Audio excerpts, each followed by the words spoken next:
Here to do Love and Hip Hop Atlanta Season 3 Episode 15. It started off with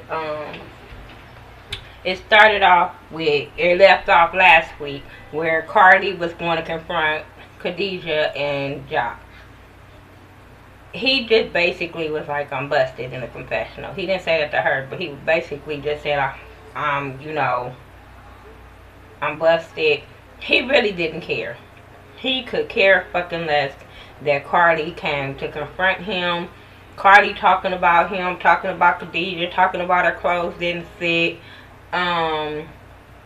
She was talking about, that's why you coming home smelling like fish cologne. And he was like, well, you fucked me when I came home. And then he called her thoughtism. Then he started talking about her pussy was pimento cream cheese. And I'm sitting there like, but you was probably eating that pimento cream cheese. Like, I hate when dudes do that. I hate when dudes get caught cheating. We ain't seen Cardi cheat, so we don't know what the fuck she doing with her pussy. I'm just saying. So, maybe you know it's rumors, but shit, ain't nobody putting no pictures out. But Jock, like, come on, you talked about this girl, and I'm like, you the one got busted. I hate when dudes do that. You get busted and try to turn it around on her and make her look like the bad motherfucker. Like, that shit bothered me. I don't like him. He irks me. But then on again, I'm like, okay, Cardi, Karma's a bitch because y'all knew this nigga was married. So, hey. And Kadia, you a thought. Like, because you know he was in a so-called relationship with Cardi. And you still decide to be on his side and ride or die with him on every event he go to and all that. Bitch, where your values and worth that? No worth on these bitches. None. Nothing. Like, I don't see no worth on none of these hoes. Mimi and Deb talk.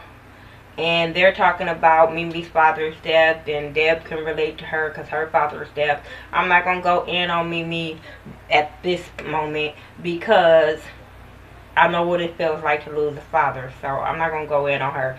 But what I will say, you bringing up Stevie gonna make me talk about you. Like, you talking about, oh, she telling Deb what he did on the text messages and with all that. And she just said, they asked me a question about, is he a good father? And I said, yeah. They asked, do we take care of her? And I just told them the truth. So apparently you told him no. So that's what made him come back at you. Like I said, I didn't see the interview. I didn't hear the interview. Once she do interviews, I can care less. Anyway, moving on from them. Althea go perform, Benzino do a showcase, so Althea can perform her song, Ghetto Love. I thought it was whack. Maybe it was just me because I don't like her. Benzino is the most dumbest dude. Like, this motherfucker want love and attention so bad. And I'm sitting there like, I know it gotta be some business-minded people in Atlanta that ain't out here fucking your homeboys, ain't out here fucking her way to the top. I just feel like if it was a bigger producer or a bigger person in the music industry than Benzino that came at her, she would give it up. Maybe it's just me, but that's what she give me. Especially after he goes sits and talk to Kirk at the bar. No. And she's singing this motherfucker. After she finished singing, Kirk was talking about that ghetto love. Y'all want to see the ghetto love? And Benzino pulls up his shirt and he has a big ass tattoo on his ribs of Althea's body. I'm sitting there like, okay, well, who the other bitches over here though? But you really, after not being with her a year, you got this lady body tattooed on you. How fucking stupid can you get? Like I said, want love and attention so goddamn, love and affection, whatever, so goddamn bad. It's pathetic. Then they go sit at the bar, him and Kirk, and you know he telling Kirk about how he love her and all this bullshit and how they gonna get married in 2 weeks. 2 fucking weeks. I'm like, this girl had moved in. Remember, Cardi did the same thing. You proposed to her. Cardi got the same thing. You were trying to do Cardi music career. Same thing. And then all of a sudden, you want to get married to her.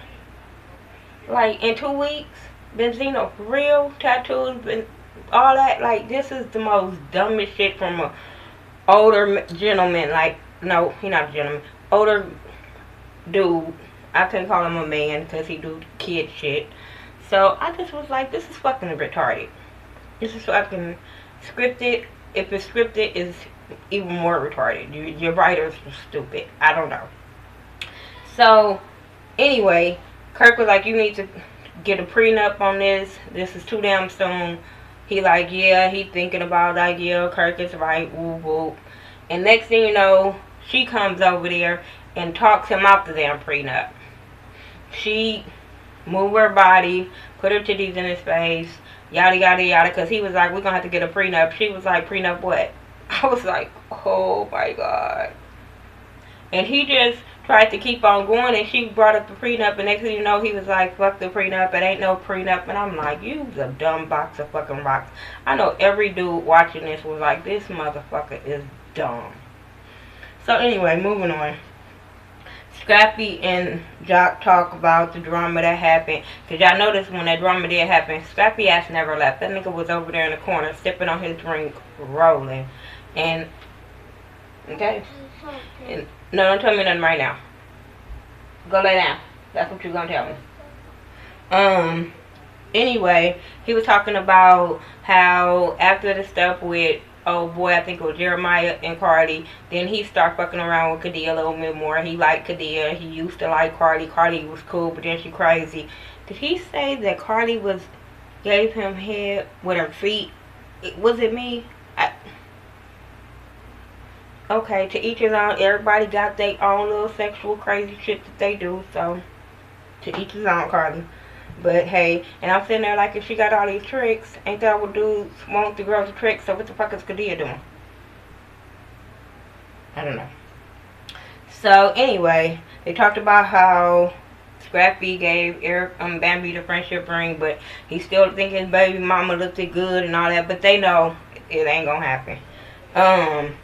Stevie meet up with Mimi. She comes in there with a fucking attitude, and that's what Stevie told Ariana whatever her name, last time, that Mimi comes in with attitude, so there's no talking to her. And she comes in there, and he basically was trying to say he was sorry and apologize for the text message, and she was like, you was insincere. He still was apologizing, and I think it was making her more mad because he was like, yeah, alright, I'm sorry, I'm sorry. And that was eating her the fuck up. But they was looking real stupid to be sitting there arguing because it wasn't going no fucking where. He was saying, he was kind of mad about the tape. She talking about, you had one too, you can't be, you know, saying that about me. You would be a hypocrite and all that kind of stuff. And we all have said that about him. So, hey, we're going to move on from that. He said Nico leaked the tape, and that's what was pissing her off. And she walked out. She walked out, and she walked out, and he was like, drink your drink, and she was like, pay for my drink. Who cares? Erica and Amani and Scrappy, they have family day. They had a lot of fun. They know ain't no getting back together. They just want to be there for their daughter, so that was cool. He wants her to talk to Mama D because he felt like everybody needs to come together for Amani. It's been over, I think, a year. So, hey. I feel Rashida and her mama kind of looking like Dawn. Was she looking like Dawn to y'all? Because she was looking like Dawn to me. She kind of looked like, her and Althea looking like, but she was looking like Dawn a little bit. And they trying on wedding dresses. They talk about the prenup, and she was like, he ain't doing no prenup because I'm trying to own half of Hip Hop Weekly. And I'm like, Rashida say this girl got her own money, but I'm sitting there like, okay, if you got your own money, you would have signed that prenup and you wouldn't have cared about owning half of magazines. That ain't, you know, it ain't all that, whatever. So, because I'm sitting there like, whatever y'all see in the magazine, you can hurry up and see on the blog before you even reach print on the magazine. So, it's like, whatever. So, the dress that she wanted, she couldn't get because it took 4 to 6 months. I mean 46 weeks, no months, or yeah, I think she said 46 months. And the wedding was in a week and a half, so that wasn't gonna happen. Scrappy and Mama D meet up to talk about the whole Erica situation, and yeah, it's time for them to come together. Next thing you know, Mama D said she was writing an R&B gospel song. I'm like, what the fuck? Then she starts singing, and I'm like, oh no, hell no, no, no, no, don't do that no more, no. Scrappy, you being a rapper and in the music industry, you should have said hell to the no. But he invite her to Erica's fashion show. She invite him to the studio. I'm like, both of y'all need somewhere to go. Hell, whatever. Kalina moving in her new house. Now she got room for her baby that's in Texas and a new baby. Carly and Rashida is there to help her unpack. So Tony excuses himself. Next thing you know, Rashida is talking too damn much. This is when I get irritated with messy bitches, because you went shopping with old girl, you was at her showcase, then you run back to her enemy and tell her enemy every fucking thing that happened from the moment of engagement to the wedding, or what she was wearing. I'm like, bitch, you're messy as fuck, Rashida. Like, come on now, where about your own motherfucker that's over there asking Benzino at the club, can they have another damn thing at the cabin? But you see, Benzino was not stupid enough to say yeah. You the dumb one to ask him, but he is not the stupid one to say yeah for that. That was just dumb. So worry about your own relationship. Cardi was throwing shots at her, but that's what Cardi do. Especially when you bringing up the new bitch. That is what Cardi do. That ain't what I would do, because I'd be like, bitch, I ain't got time for this. But Cardi is messy, so she's gonna throw shots at her. And I would have spit my drink out too when I heard the bitch was wearing white for purity. No, you could have just said that's what you want to wear, but don't be claiming it on purity when you fuck the best friend and not know how many other of the homies. Anyway, Cardi told him about the drama with Jock at the fashion show. Who cares?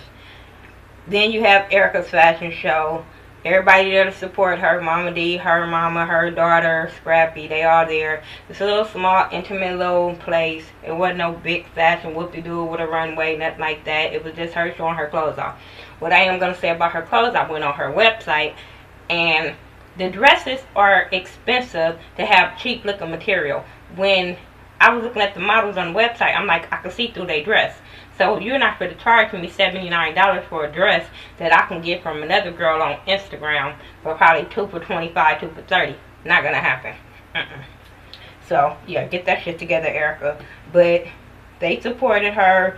Then her mama and Mama D, they end up talking. Her mama was like, are you here for moral support? Are you really, really genuinely here? Mama D say yes, so they hug it out. Next thing you know, Mama D and Erica go talk. Mama D tells her how sorry she is, how, you know, they want things to work. They talk it out or whatever. Erica stands up in her dress. Mama D patting her on the ass.